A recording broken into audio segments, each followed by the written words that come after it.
Ten yapmağa köynek ister yalamaç, ten ütmege köynek diler yalamaç. Köyneklidir vakıtsının don olsun.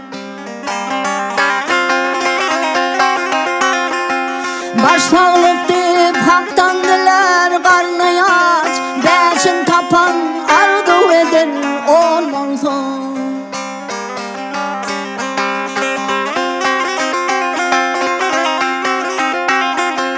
Koç yiğitler çeke çeke hasreti, saparlık yükleri olsun devlet ol.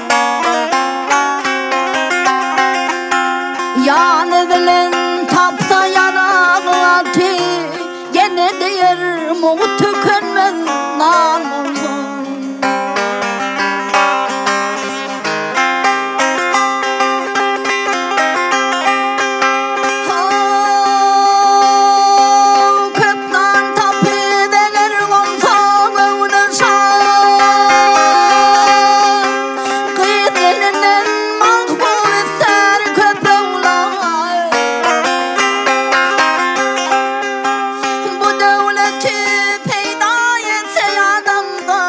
Yine diğer büyük şekre kan olsun.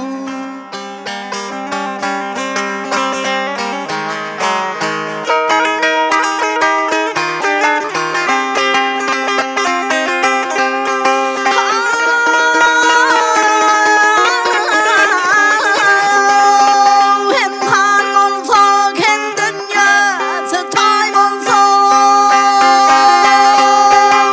hem ölmese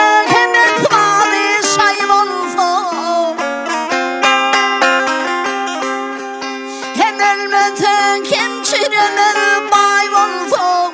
Yavşa değil hem dünyada dan olsun.